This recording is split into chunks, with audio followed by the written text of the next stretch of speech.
Good morning. Crash course for English में हम देखेंगे सेक्शन 1 का A1 ट्रू फॉल्स क्वेश्चन। देखिए, अगर आपने मेरे पेपर पैटर्न वाले वीडियो देखी होगी तो आप जानते ही होंगे कि जो आपका बोर्ड एग्ज़ाम होता है, इंग्लिश का पेपर होता है 80 मार्क्स का, उसमें सेक्शन 1 प्रोज होता है जिसमें 2 पैसेजेस होते हैं, पहले सीन पैसेज फिर अनसीन पैसेज। दोनों ही पैसेजेस में जो A1 होता है, यानी जो सबसे फर्स्ट क्वेश्चन होता है, वो या तो ट्रू फॉल्स क्वेश्चंस होते हैं या फिर arrange the jumbled order sentences होते हैं। ये दो में से ही कोई एक क्वेश्चन इसमें पूछा जाता है 2 मार्क्स के लिए कंपल्सरीली। तो अगर आप मेरी ये वीडियो देख लेते हैं और यहाँ से सारे आंसर आप अच्छे से समझ लेते हैं तो आपको अलग से कोई मेहनत करने की ज़रूरत नहीं पड़ेगी। बहुत ज़्यादा कम टाइम में आपका ये हो भी जाएगा। और इसका एक बेनिफिट आपको ये भी होगा कि अगर आप दूसरी कोई एंट्रेंस एग्ज़ाम की तैयारी कर रहे हैं, आप दूसरी एक्टिविटीज़ में बिज़ी है और आपका वो पूरा लेसन पढ़ना नहीं हुआ है, तो सिर्फ आप ये इतनी क्वेश्चन आंसर्स भी एक बार आपने ये वीडियो देख ली, 1 से 2 मरतबा आपने ये वीडियो देख ली, तो आप उसको पूरे 2 आउट ऑफ 2 आप अचीव कर सकते हैं। 2 मार्क्स के लिए क्वेश्चन पूछा जाता है। और फिर एक आपको ये इसमें एक फ़ायदा ये भी है कि ये ट्रू फॉल्स वाले क्वेश्चन से आपको एक पूरा एक ही ग्लैंस में पूरा आइडिया आ ही जाता है कि क्या एक्चुअली किस बारे में ये पैसेज होगा, किस बारे में ये लेसन होगा। तो चलिए देखते हैं हम इस वीडियो में सारे ही मैंने कोशिश की है कि मैक्सिमम ट्रू फॉल्स वाले क्वेश्चंस ऐड किए जाएं। ऑलमोस्ट सारे ही कवर हुए हैं इसके अंदर में। तो चलिए देखते हैं। तो देखते हैं क्वेश्चंस। क्वेश्चन 1 है, state whether the following statements are true और false. Correct the false statements.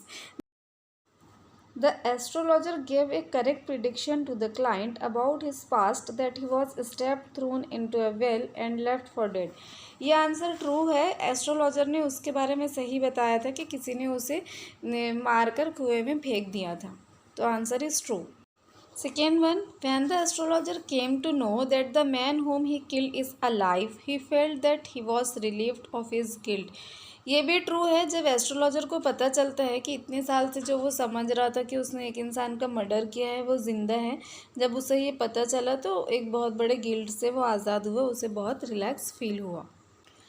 Third one is, the astrologer tried to back out of the deal and talked about the client's past. ये answer false है। Astrologer ने deal वापस नहीं ली थी, बल्कि bargaining हुई थी उनके बीच में और एक एग्रीमेंट होने के बाद में उसने उसके पास्ट के बारे में बताया था। The correct statement is, the astrologer struck a bargain and talked about the client's past.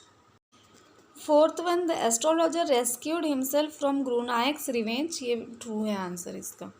Fifth question is, the moral of the story is that we must be responsible about what we have done and should not run away from our mistakes. देखिए, इस question को काफ़ी ध्यान से देखिए। The moral of the story is that we must be responsible about what we have done and should not run away from our mistakes। अगर इस sentence में से the moral of the story हटा दिया जाए और बाकी का सेंटेंस देखा जाए, that we must be responsible, ये जो पूरा सेंटेंस है अगर ये देखा जाए तो आपको नहीं लगता कि ये सही है? एग्जैक्टली ये सेंटेंस बिल्कुल ट्रू है।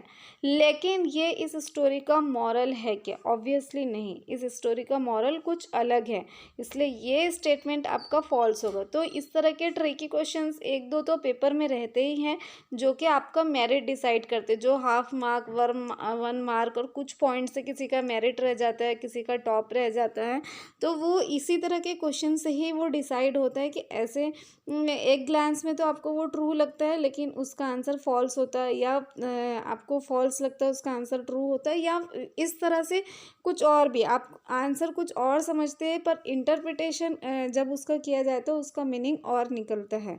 तो इसलिए हर एक क्वेश्चन को आप काफ़ी ध्यान से अटेंड कीजिए और काफ़ी ध्यान से उसे सॉल्व कीजिए, केयरफुल उसको सॉल्व कीजिए। तो बहरहाल इसका आंसर फॉल्स है। करेक्ट स्टेटमेंट क्या है देखते हैं। देखिए, पहली बात तो ये जहन में रखिए कि कोई भी लॉजिकल आंसर आपका करेक्ट माना जाता है। ऐसा ज़रूरी नहीं है कि वैल्यूअर के पास जो मॉडल आंसर है, अगर सेम वही आंसर है तो ही आपको मार्क्स मिलेंगे। लॉजिकली आपका आंसर करेक्ट है तो वो करेक्ट ही माना जाएगा। तो आप ऐसे नहीं सोचेंगे कभी, जैसे बहुत सारे बच्चे घर आके उसको चेक करते हैं, आंसर कीज़ देखने की कोशिश करते हैं इंटरनेट से या गाइड से, देखते हैं कि ये क्वेश्चन जो पे हमारे पेपर में आए थे उसके क्या आंसर लिखे हैं। तो और अगर कभी कुछ अलग सेंटेंसेस हो तो थोड़े से मायूस होते हैं। तो ऐसे कुछ भी नहीं है, आपको कॉन्फिडेंस होना चाहिए। अब जो पैसेज दिया है उसके अकॉर्डिंगली लॉजिकली वो आंसर अगर करेक्ट है तो आपको उसका मार्क्स उसके ज़रूर मिलेंगे। तो यहाँ पर दो स्टेटमेंट, दो तरह से आप स्टेटमेंट दे सकते हैं, बल्कि उससे भी ज़्यादा तरह से भी आप उस स्टेटमेंट दे सकते हैं। दो हम यहाँ देखेंगे। We should never believe in superstition. The moral of the story is that we should never believe in superstition. ये तो सबसे पहला मॉरल हमको ये स्टोरी से मिलता है, क्योंकि हमने देखा कि वो जो एस्ट्रोलॉजर था वो किस तरह से लोगों को धोखा दे रहा था। कुछ भी ऐसा उसको कोई एस्ट्रोलॉजी का नॉलेज नहीं था और ऐसा एक्चुअली होता भी नहीं है। तो इसलिए हमें इन सारी चीज़ों पे बिलीव करना ही नहीं चाहिए।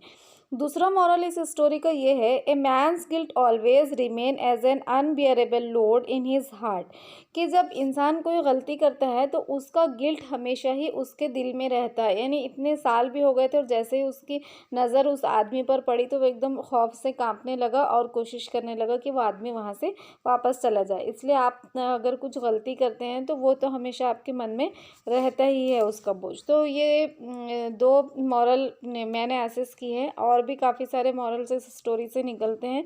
तो आप जो भी लिखें पर वो लॉजिकली करेक्ट होना चाहिए, तो definitely you will achieve 1 mark. Next question is the name of the astrologer was Guru नायक। ये हम सभी जानते हैं कि एस्ट्रोलॉजर का नाम तो कहीं डिस्क्लोज हुआ ही नहीं है।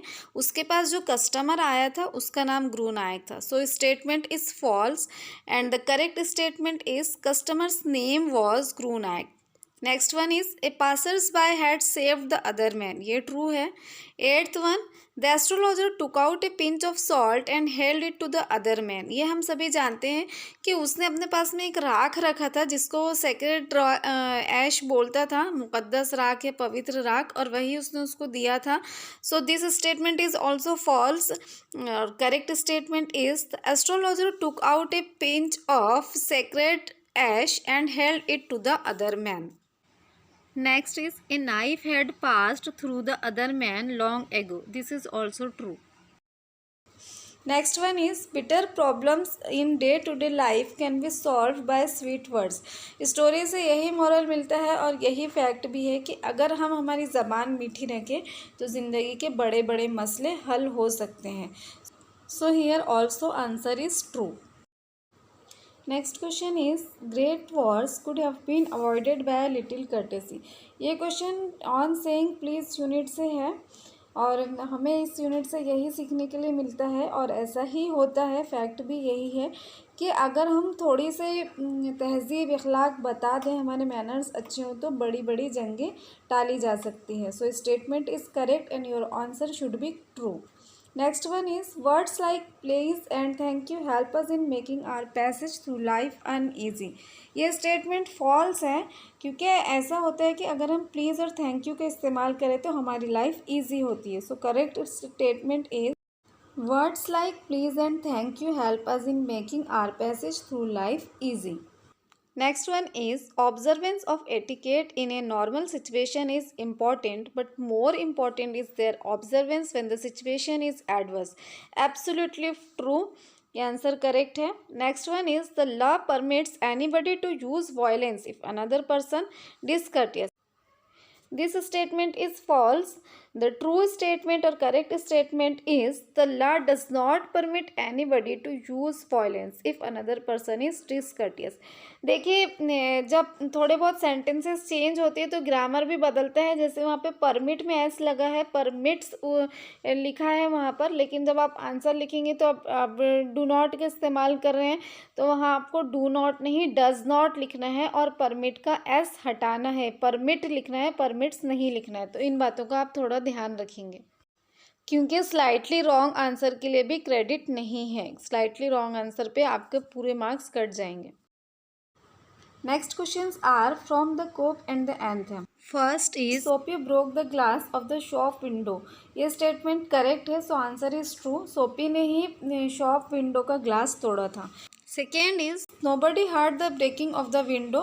Many people heard the breaking of the window. So answer is false. Correct statement. A policeman as well as some other people heard the voice of breaking window. The policeman chased Soapy.